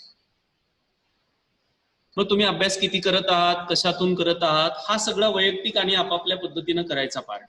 हा झाला आपलं टार्गेट, आपल्याला कसं अचीव्ह करायचं तो पार्ट. आता दुसरं की मला हा अभ्यास करत असताना माझ्या नियोजनाचे काय नेमके घटक माझ्या हातामध्ये असले पाहिजे. तर पहिलं जे मी वारंवार सांगतोय की मला हा अभ्यास वाचून पूर्ण करायचा आहे, समजून पूर्ण करायचा आहे. आणि मला अभ्यासाला मला असं वाटतंय की हा विषय माझा पूर्ण झाला. इंडियन पॉलिटी पूर्ण झालंय, हिस्ट्री पूर्ण झालंय, जॉग्राफी पूर्ण झालंय. जिथे जिथे माझं पूर्ण झालंय असं मला वाटतंय तिथे तिथे पेपर सॉल्व्ह करायला मला घ्यायचं. साधारणतः 250 जे आता अभ्यास माझा पूर्ण होतोय किंवा पूर्ण होण्याच्या टप्प्यावर आहे. ज्या ज्या विषयाचा माझा अभ्यास झालाय तर पॅरलली आपण एक सेकंड साईड अशी सुरू करा की ज्या विषयांचा अभ्यास पूर्ण झाला आहे त्याचे पेपर सॉल्व्ह करणं सुरू झालं पाहिजे. मग आपल्याकडे साधारणतः 7 दिवस आहे. आपण सोमवारला एक विषय वाचतोय तो आपला पूर्ण होत असेल, किंवा काही मुलांना 2-2 तासाचे अभ्यासाचे टप्पे टाकायची सवय असू शकते. पण मी असं म्हणेल की आता तुमचे क्लासेस सुरू नाही आहेत किंवा तुम्हाला कोणाचं सेशन करायला जायचं नाही आहे, तुम्ही घरी आहात, तुम्ही एक एक विषय किंवा विषयांची सांगड घालता येईल.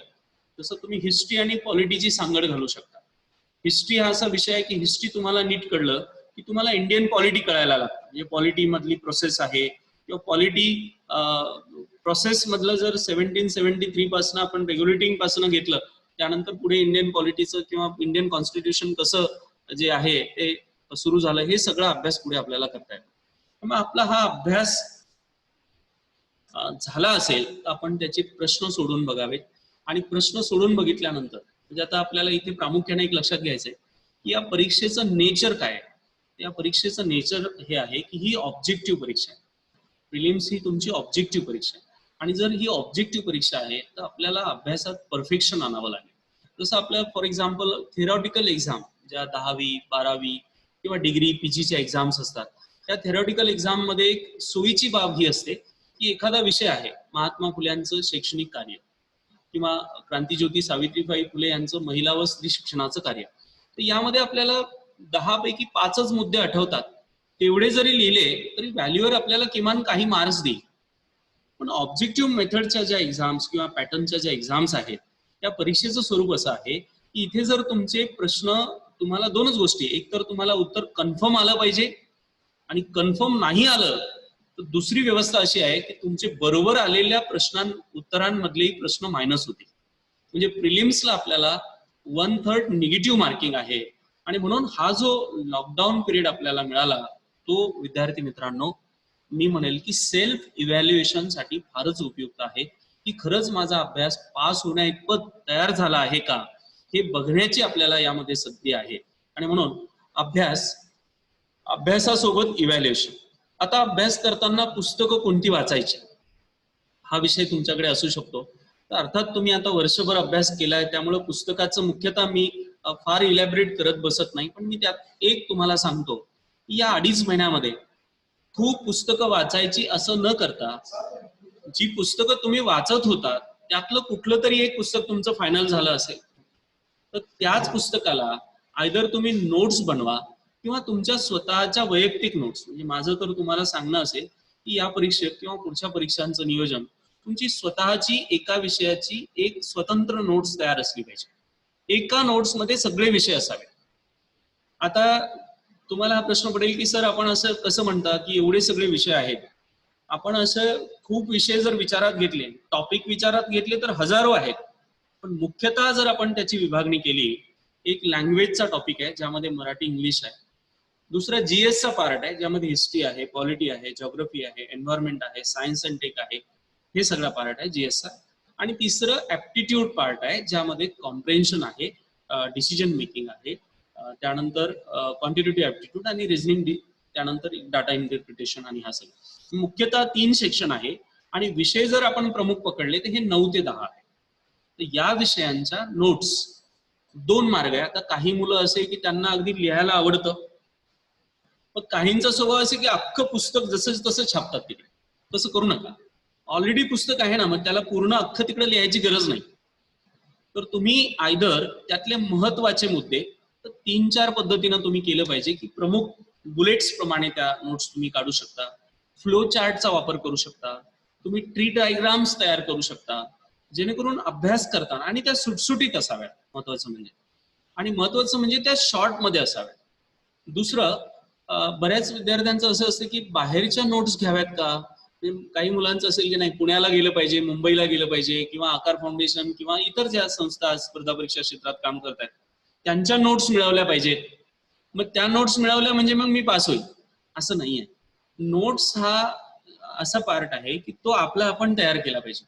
तो करत असताना आपण काही संकेत देतो, तिथे काही सिम्बॉल देतो, काही डायग्राम्स असतात, त्या आपल्या आपण जर केल्या, इव्हन तुम्ही कोणाच्या नोट्स जरी घेतल्या तरी तुम्ही तुमच्या स्वतःच्या नोट्स तयार करा. आता हे करताना 2 प्रकारे मुलं अभ्यास करतात. एक तर समजा आपण क्वालिटीचा विचार करू, क्वालिटीमध्ये जसं नागपूर युनिव्हर्सिटीमध्ये भालभोळे सरांचं खूप चांगलं पुस्तक आहे. त्यानंतर दुसरं आपण विचारात घेतलं की competitive orientation M Lakshmikant, Subhash Kashyap, ही पुस्तकं मुलं वाचतात.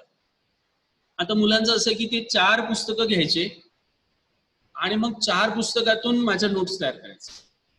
आता हे कोणी करावं ज्याला पुस्तक लिहायचंय. आपल्याला इथं गृहीत धरायचंय की आपल्याला फक्त परीक्षा पास करायची आहे, आणि म्हणून ही पुस्तकं वाचल्यानंतर 2 पार्ट आहेत. एक तर एकाच पुस्तकाला तुम्ही नोट्स बनवा. आता ज्याला लिहायला आवडतं त्यांनी नोट्स तयार करा, ज्याला लिहायला आवडत नाही त्यांनी पुस्तकालाच नोट्स करा. त्यातले जे महत्वातले मुद्दे आहेत त्याला तुम्ही हायलाइट करा. बाजूला जो पॅरा असतो, जिथे जागा असते तिथे आपण काही महत्वाच्या बाबी असतील त्या ऍड करा. काही दुसऱ्या पुस्तकातलं तुम्हाला असं वाटतं की ते महत्वाचं आहे तर त्याचे तुम्ही कागद जोडून त्या पुस्तकामध्ये लावा. म्हणजे एक नोट्स तुमची तयार होईल, आणि जी नोट्स तुम्हाला परीक्षेच्या 1 महिना अगोदर रिवाइज करता येईल. आणि ही रिवाइज करताना जर तुमच्या हस्ताक्षरामध्ये असेल तर एक वेळ अभ्यास करता करता करता करता, म्हणजे आता बऱ्याच मुलांचं असं असतं की नाही मी पुस्तकच वाचेल, पण हे कुणालाही शक्य नाही की तो परीक्षेच्या आधी सगळी पुस्तकं सगळ्या विषयांची वाचू शकेल. दुसरं, काही मुलांचे प्रश्न असं असतात की वाचून तर होतं सर पण लक्षात राहत नाही. लक्षात राहत नाही हे सगळ्यांचंच आहे.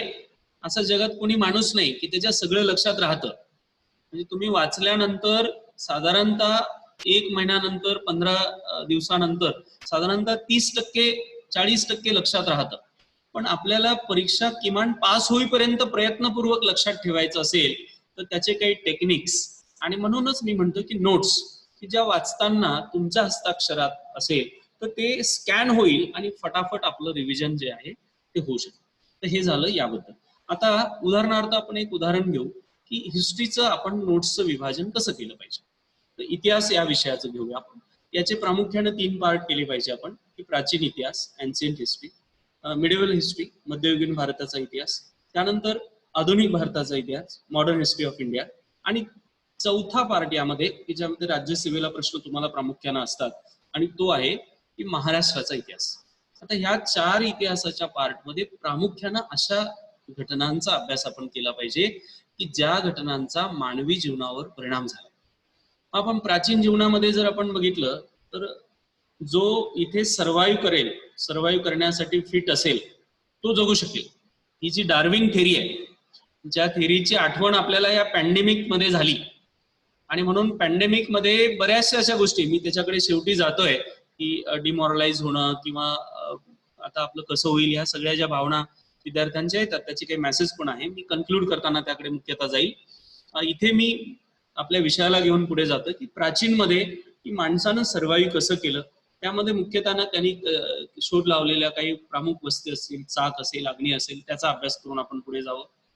पुढच्या कालखंडामध्ये निर्माण झालेली वर्गव्यवस्था असेल, त्या वर्गव्यवस्थेच्या त्रासामुळे जो वर्ग वंचित झाला किंवा ज्याला उपजीविकेची संसाधनं मिळाली नाही, त्याला जगता येईल असा सन्मान मिळाला नाही, अशांना विकल्प देण्याचं काम भगवान बुद्ध, भगवान महावीर, वर्धमान महावीर यांनी दिला. आणि पुढे बौद्ध धर्म, जैन धर्म, ख्रिश्चन धर्म, हे सगळे धर्म जे आहे ते पुढे आले. तर या अशा गोष्टींचा अभ्यास की ज्या गोष्टींचा मानवी जीवनावर फार मोठा पगडा किंवा परिणाम झालेला आहे, ज्यांनी जनजीवन बदललं, अशा विषयांवर किंवा घटकांवर आयोग प्रश्न काढतो. मग बुद्धांचं इथे विशेष म्हणजे भगवान बुद्ध असेल, भगवान महावीर असेल, ही अशी माणसं की जे राजवंशात जन्माला आली. म्हणजे सिद्धार्थ वॉज प्रिन्स, तो एक युवराज होता. पण तो ह्या सगळ्याचा त्याग का करतो? त्याला का असं वाटतं की मी हे सगळं सोडून जे लोक आहेत या सगळ्यांच्या कल्याणाच्या संदर्भानं मी विचार केला पाहिजे, देशभर भ्रमंती केली पाहिजे आणि लोकांना एक चांगला विकल्प दिला पाहिजे. हा घटक झाला. पुढच्या काळामध्ये आपण येतोय भारतामध्ये, तर मध्ययुगीन कालखंडामध्ये असलेल्या राजसत्तांचा अभ्यास आपल्याला करावा लागतो. मग या राजसत्तांचं आर्थिक नियोजन, राजकीय नियोजन, त्या काळामध्ये असलेलं समाज जीवन, आणि त्याच्यानंतर पुढच्या टप्प्यात आपण येतोय की परकीयांचं आपल्याकडे झालेलं आगमन. मग तशी परिस्थिती का निर्माण झाली, जगात तसे काय असे विषय अस्तित्वात आले. मग कॉन्स्टँटिनोपल झालं, वास्को दी गामा आला, कोलंबस, हे सगळं. मी आता फार हिस्ट्रीचा पार्ट घेत नाही, आपल्याला वेळेचं लिमिटेशन इथे असल्यामुळं. आणि म्हणून पुढे हिस्ट्री मग युरोपियन मध्ये, त्यामध्ये ब्रिटिश, फ्रेंच, डच, स्वीडिश इथे आल्यानंतर त्यांचा झालेला संघर्ष, त्यांनी निर्माण केलेली आपली साम्राज्याची व्यवस्था, आणि पुढे ब्रिटिश हळूहळू आपला देश कशा पद्धतीनं नियंत्रणात घेतात, आणि पुढे 1857ला त्याचा उद्रेक होतो. मग इथपर्यंत तो पार्ट घेता येईल की जो गव्हर्नर जनरलचा पार्ट आपण म्हणू शकतो.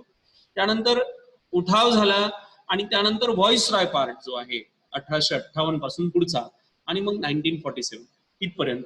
त्याच्यानंतरचा पार्ट तुम्ही 1948 to 2020 पर्यंत घेऊ शकता. आणि मग असं तुम्ही अभ्यासाचं नियोजन जे आहे ते तुमचं केलं पाहिजे. आय होप तुम्ही सगळेजण, म्हणजे अर्थात मी हे अर्थात गृहीत धरतोय की तुम्ही अभ्यास करून आहात, म्हणून मी हे सगळं थोडं फास्ट आणि गतीनं घेण्याचा माझा प्रयत्न आहे. तर मी एक एक्झाम्पल म्हणून इतिहासाचं नियोजन आपलं अभ्यासाचं कसं असावं त्याची एक थोडीशी एक तुमच्या पुढे एक पार्श्वभूमी म्हणा किंवा तशा पद्धतीचं नियोजन ठेवलं. तर हे झालं अभ्यासाचं नियोजन. आता पुढे पुस्तकं कुठली वाचायची, यामध्ये मी सांगितलं की कुठलं एक पुस्तक वाचायचं. Revision is the key of your success. Second, repetition is the key of your success. म्हणजे तुम्हाला एक तर रिव्हिजन करायचंय आणि जे तुम्ही वाचलंय त्याचंच रिपिटेशन करायचं. तुम्ही वेळेवर जर अनेक पुस्तकं वाचाल तर तुमचं jack of all trade master of none होईल.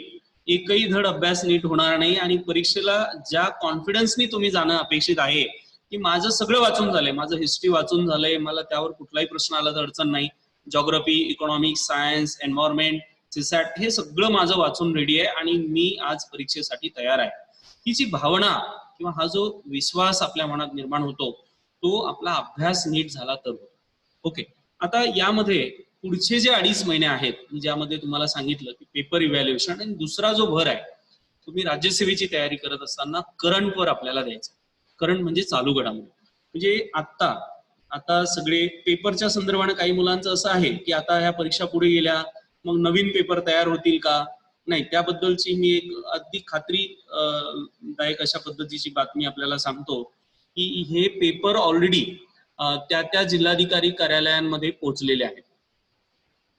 आणि मधल्या काळामध्ये हे पॅन्डेमिक लागल्यानंतर आयोगाने परत माननीय जिल्हाधिकारी यांना पत्र पाठवून या जे काय पेपरची कस्टडी असते ती पुढे ऑक्टोबर पर्यंत, म्हणजे आता ही मागच्या आठवड्यातली बातमी आहे, ऑक्टोबर पर्यंत पोस्टपोन करण्याच्या संदर्भानं विनंती किंवा तशा पद्धतीच्या सूचना केलेल्या होत्या. आणि आपण बघतोय की लगेच सप्टेंबर ऑक्टोबर मध्ये हे सगळे शेड्यूल आले. याचा अर्थ असा, एप्रिल पर्यंत असलेलंच करंट आपल्याला करायचंय. पुढे मे जून किंवा आता कोरोनाचं म्हणजे सगळा अभ्यास बाजूला ठेवाल आणि कोरोनाचा सगळा शोध प्रबंध लिहित बसाल असं करू नका. म्हणजे वाटल्यास तुम्हाला वाटते तर ज्या मेन बाबी आहेत त्या तुम्ही थोड्या लक्षात घ्या, पण जे आपलं मार्च पर्यंतचं व्यवस्थित आहे त्याकडे दुर्लक्ष होणार नाही हे गृहीत धरून आपण अभ्यास करा. म्हणजे थोडक्यात जून 2019 ते एप्रिल म्हणजे बजेट आपलं संपलंय आणि एप्रिल 2020 पर्यंतचं करंट मुख्यतः राजकीय, सामाजिक, आर्थिक, आंतरराष्ट्रीय, क्रीडा, शिक्षण, संशोधन, साहित्य, कला, पुरस्कार ह्या सगळ्या बाबतीचं जे करंट आहे याची मासिकं किंवा इतर सगळ्या बाबी आपल्या अवेलेबल आहे. हे झालं करंट. सोबत मी तुम्हाला हे सांगेल की खूप वाचन करतोय मी, खूप इन्फॉर्मेशन. आता जसं काही मुलं गावाला आहेत त्यांच्याकडे बुक्स नाहीत, तर आपल्या आजूबाजूला काही मुलं असतील त्यांचे बुक्स तुम्ही घेऊ शकता. आपल्याकडे अनेक माध्यम आहेत, आता स्क्रीनशॉट काढून एकमेकांना तुम्ही पाठवू शकता. हे सगळे माध्यम आहेत आणि या माध्यमातून अभ्यास करून या कॉन्फिडन्स पर्यंत म्हणजे सप्टेंबर किंवा ऑक्टोबर पर्यंत आपल्याला यायचंय. मला वेळेचं आपण सांगाल, म्हणजे अर्थात मी असं बराच वेळ बोलत राहील आणि विद्यार्थ्यांना त्रास व्हायला नको.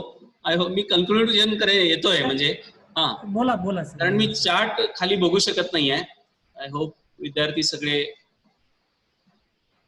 खूप छान सर, खूप छान सर वगैरे ह्या अशा कमेंट दिसत आहे मला, त्याबद्दल मी आभारी आहे मित्रांनो. पण तुमचे प्रश्न मला अपेक्षित आहेत, म्हणजे ऍक्च्युअल तुमचे काही प्रश्न असतील तर ते तुम्ही कमेंट करा. तर आपण करंटचं बघितलं. आपण प्रत्येकाने म्हणजे जेवढे मुलं आज ऐकत आहेत मला त्यांना हे सांगायचं की तुम्ही दररोज नाही तर किमान एक दिवसाला एक तुम्ही पेपर सोडवा.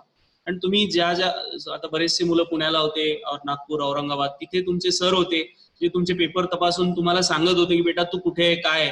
पण आज तुम्ही स्वतःच तुमच्या जवळ आहात आणि स्वतःचं मूल्यमापन स्वतःच करायचंय तुम्हाला. हवं तर तुम्ही पेपर सॉल्व्ह करून तुमचे जर सर ते किंवा इव्हन तुम्ही आमच्या आकार फाउंडेशनलाही पाठवले तर आम्ही चेक करून देण्याची ती व्यवस्था करू शकतो. परंतु आपल्यालाही चेक करता येईल आणि त्यातून मूल्यमापन करता येईल की माझं कुठपर्यंत झालंय आणि कुठपर्यंत माझं बाकी आहे. तर इथपर्यंत आपण आलो. अभ्यास कसा करायचा, नवे अभ्यास करायचा. नंबर 2 अभ्यास पूर्ण करायचा. नंबर 3 त्याच्या नोट्स काढायच्यात.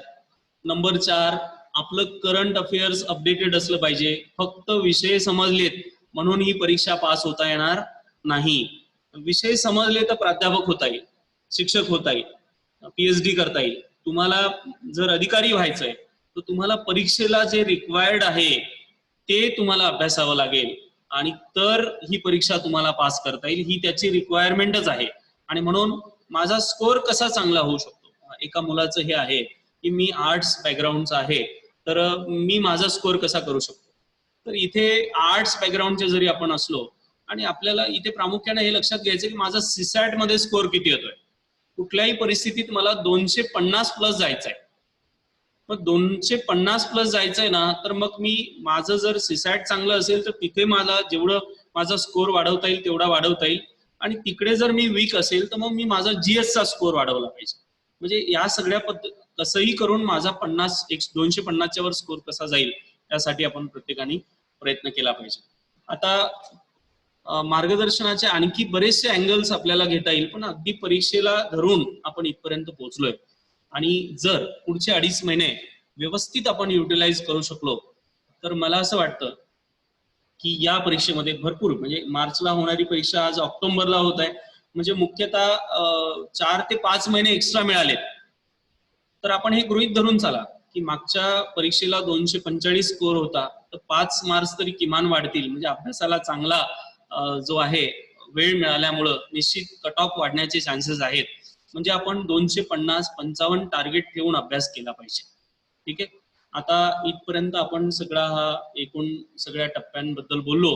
आता अत्यंत महत्वाचं पार्ट आहे की सर ह्या परीक्षांचं कसं होईल, कोरोना आहे, मग परीक्षा होतील की नाही होतील. आता याच्यात 3-4 प्रकारचे मुलं आहेत. काही विद्यार्थी आहेत, मुख्यतः काही विद्यार्थी असे आहेत की त्यांचे आई वडील सगळ्या सध्या सपोर्ट करत आहेत की बेटा तू अभ्यास कर, तुला काय अडचण आहे आम्हाला सांग. दुसरी कॅटेगरी अशी आहेत की काही विद्यार्थी स्वतः काम करून अभ्यास करत आहेत. तिसरी कॅटेगरी अशी आहेत की अगदी त्यांचे लास्ट अटेम्प्ट आहेत. चौथी कॅटेगरी अशी आहे की प्रायव्हेट मध्ये काम करत होता, तिथले काम सुटलंय, काहींना अर्धा पगार मिळतोय, काहींना पगारच देत नाहीये. अशा अनेक मेसेज मला विद्यार्थ्यांचे येत आहेत. मी त्यांना माझ्या परीनं मेसेजच्या द्वारे जे काय मला उत्तरं देता आली मी ती दिली आणि आज मी मुख्यतः हा विषय इथं घेतो. आणि याचं खूप या विचारांचा उच्चांक जो गाठला तो मागच्या आठवड्यात मला वाटतं रविवारला जे सुशांत सिंग राजपूत यांनी कमिटेड सुसाईड केलं आणि तिथून मग अगदी सगळं आज आपण बघतोय तो सोशल मीडियाला, युट्यूबला सगळीकडे ते सगळे इमोशनल व्हिडिओ सगळे सुरू आहेत. मी त्याला 2च मिनिटात तुमच्या पुढे ठेवतोय. माझं असं मत आहे मित्रांनो की जीवनात अशी कुठलीही अडचण असू शकत नाही किंवा असं कुठलंही संकट असू शकत नाही की ज्या संकटामुळं आपण सगळं जीवन आता निरर्थक झालंय आणि आपण इथून गेलं पाहिजे असा विचार करण्याचा प्रसंग येऊ शकतो. As I belong to very tribal and rural area, मी ग्रामीण भागातनं येतो. मी माझ्या म्हणजे मराठवाडा आणि विदर्भाचं आमचं सिंदखेड राजा माझं गाव आहे. खेड्यामध्ये आमच्या म्हणजे आम्ही स्वतः लहानपणी बघितलंय की तुम्ही रोजानं गेलं तरच संध्याकाळी जेवायला मिळायचं, अशी परिस्थिती. एवढी प्रचंड हाल अपेष्टा सहन करून ग्रामीण भागातले आपले कष्टकरी मजूर, शेतकरी, कामगार बांधव जीवन जगतात. आणि म्हणून आणि त्यातही तुम्ही बघा म्हणजे आता विदर्भ एक म्हणजे चांगल्या दृष्टीनं अनेक बाबतीत आपण प्रसिद्ध आहोत. एक दुःख आपल्या सगळ्यांच्या मनावर आहे की आपला शेतकरी बांधव सुद्धा अनेकदा खचून जातो आणि तो सुद्धा आत्महत्येचा विचार करतो आणि करतोही. पण मला एक तुम्हाला इथे प्रकर्षाने सांगायचं आहे की त्या शेतकऱ्याच्या घरातली त्याची जी पत्नी आहे किंवा त्याची आई आहे ती कधीच तुम्हाला आत्महत्या करताना दिसत नाही. मग तिला अडचण नाही आहे का? तिला आर्थिक प्रश्न नाही आहेत का? तिला संकट नाही आहे का? तिलाही संकट आहे, परंतु ती हे मान्य करते की माझ्यावर जबाबदारी आहे आणि माझं जगणं हे इतरांसाठी आवश्यक आहे. आणि म्हणून तुमच्या मनात असे जर प्रश्न आले हे काहीच मोठं संकट नाही. शिवाजी महाराजांना ज्या वेळेला आग्र्याला औरंगजेबाच्या भेटीसाठी बोलवलं होतं त्यावेळेला कैदेत टाकलं आणि कैदेत टाकल्यानंतर ऑलमोस्ट फिनिश झालेलं होतं. महाराजांची सगळी स्वप्न संपलेली होती. हिंदवी स्वराज्याचा राजा हा मुघलांच्या कैदेमध्ये अडकलेला होता आणि तिथून सुटका होणं शक्य नव्हती. पण महाराजांनी गिव्हअप केलं नाही. महाराजांनी तिथूनही मार्ग काढला आणि तिथून ते बाहेर पडले. तुम्ही पन्हाळगडचा वेढा घ्या, तिथूनही ते बाहेर पडले. म्हणजे हे जे महापुरुष आपल्या एकूण जीवनामध्ये झाले, तुम्ही बाबासाहेबांचं उदाहरण घ्या. अत्यंत दीनदारिद्र्यामध्ये बाबासाहेबांचं जीवन गेलेलं आहे. म्हणजे बाबासाहेबांच्या आईचे अनेक अपत्य सुद्धा त्या काळात औषधोपचार आणि या सगळ्या गोष्टी न मिळाल्यामुळं वारलेले आहे. अशा अनेक माऊल्या आपल्या खेड्यापाड्यात आहेत की त्यांना औषध उपचारही मिळत नाहीत साधे. आणि म्हणून मला आपल्याला सगळ्यांना सांगायचंय की आपल्याला सगळ्यांना आपल्या ज्या अपेक्षांचं ओझं डोक्यावर आपण ठेवलंय की नाही मला हेच भेटलं पाहिजे, मला तेच भेटलं पाहिजे, माझं आयुष्य असंच असलं पाहिजे, यापेक्षा आपण ते जुन्या काळातलं जसं डार्विन थेअरीमध्ये सांगितलं होतं की निसर्गाच्या सोबत जो समतोल साधेल किंवा समायोजन करेल तो टिकेल. डायनासोरनी समायोजन केलं नाही, ते नामशेष झाले, जेव्हा की ते निसर्गात सगळ्यात शक्तिमान होते. पाल, कॉक्रोच हे छोटे छोटे प्राणी यांनी समायोजन केलं, परिस्थितीशी जुळून घेतलं, ते जगले. आणि म्हणून इथे आपल्याला समायोजन करून घ्यावं लागेल, हे आपण प्रामुख्यानं लक्षात घ्या. आणि म्हणून सुशांत सिंग राजपूत याचे आत्महत्येची कारणं वेगवेगळी असू शकतात. त्या कारणांकडे आपण जाऊ नये. त्याची प्रशासन, परत आपण प्रशासनाकडे येतोय, आपलं प्रशासन सक्षम आहे की त्या सगळ्यांचा तो शोध घेईल, कोणी त्याच्यासाठी जबाबदार असेल त्यांच्यावर कार्यवाही होईल किंवा आणखी काय व्हायचं ते होईल. आणि मला त्याचा एक प्रसंग प्रामुख्याने इथे मी 1-2 मिनिटं त्याचे घेतोय. पीके नावाची मूवी त्याच्या जीवनावर म्हणजे त्यांनी त्यामध्ये ऍक्ट केलेले, कास्ट केलेले.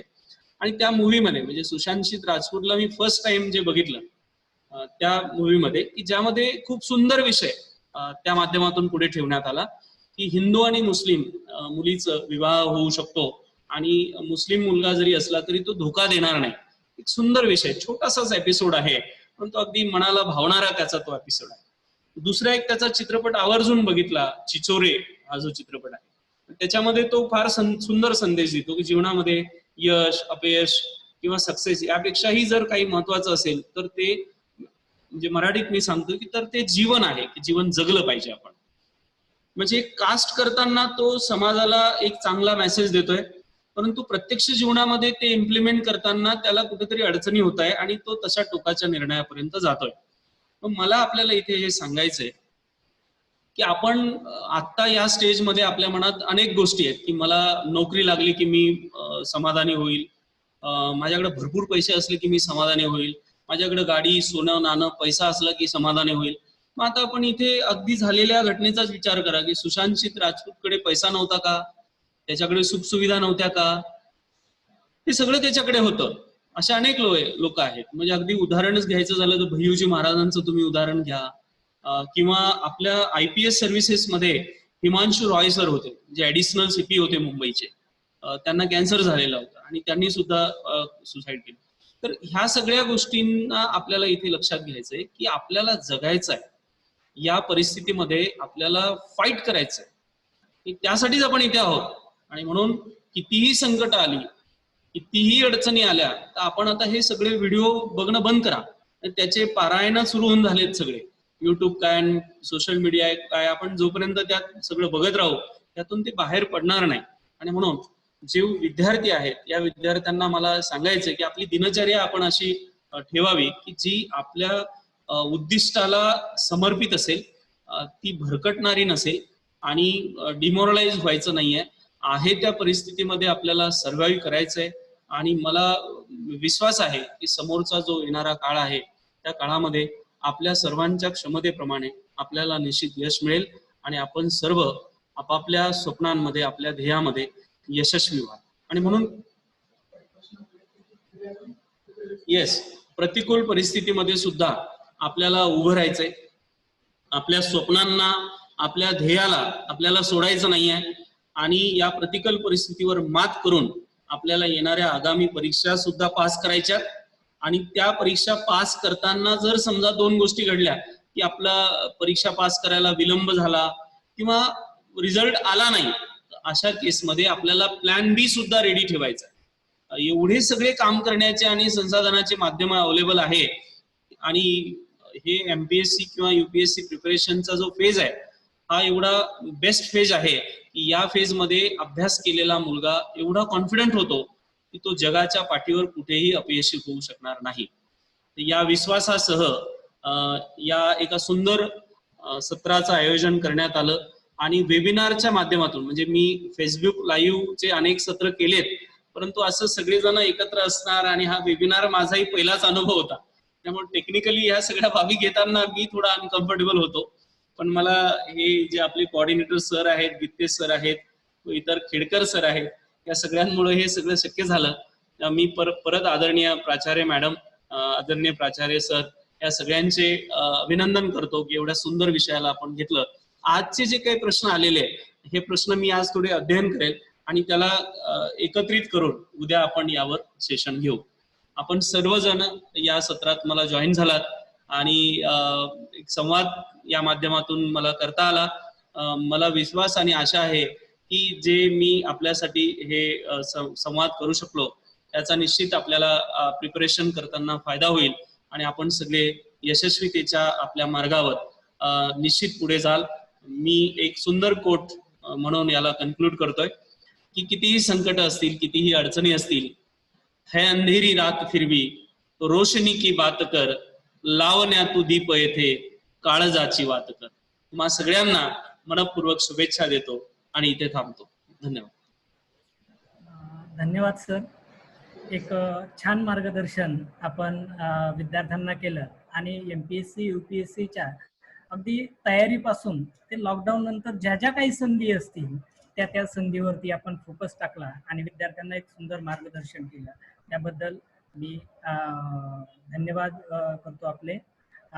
तसंच एक विद्यार्थी मित्रांना एक सूचना आहे की आपण जे आज प्रश्न विचारलेले आहे हे प्रश्न आणि उद्याचे प्रश्न हे दोन्ही मिळून सर उद्या त्या प्रश्नांचे उत्तर देण्याचा प्रयत्न करतील आणि उत्तरच देतील त्याचे. आणि दुसरं एक महत्त्वाचं म्हणजे मी एक दोन्ही महाविद्यालयाच्या वतीने खेद व्यक्त करतो की आज थोडा ब्रॉडकास्टिंगचा प्रॉब्लेम आला, त्यामुळे YouTube लाईव्ह आणि फेसबुक लाईव्ह हे होऊ शकलं नाही. त्याबद्दल मी सर्व पार्टिसिपेंटचे मी एकदा माफी मागतो दोन्ही महाविद्यालयाच्या वतीने. उद्या हा प्रॉब्लेम येणार नाही, उद्या व्यवस्थित होऊन जाईल. धन्यवाद. यानंतर मी आभार व्यक्त करण्यासाठी डॉक्टर चंद्रशेखर गित्ते यांना आमंत्रित करतो. डॉक्टर चंद्रशेखर गित्ते सर.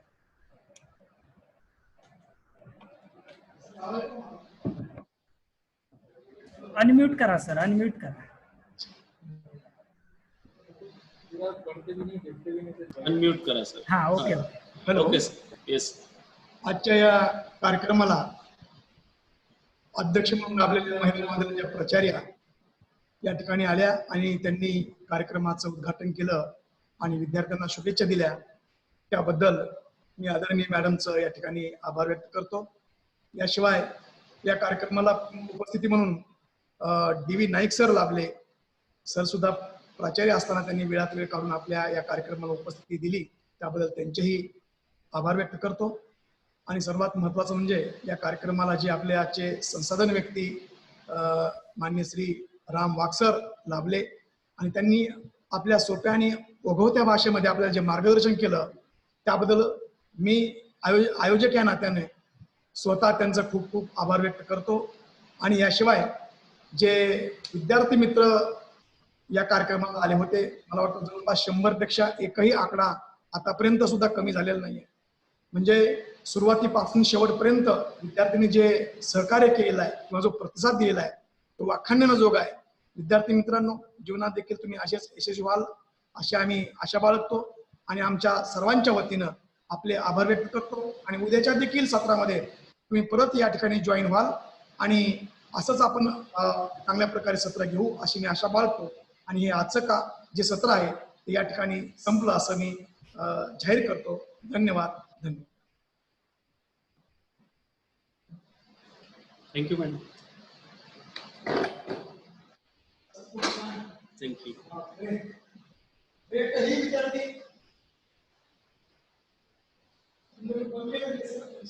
येस, बंद करू ना.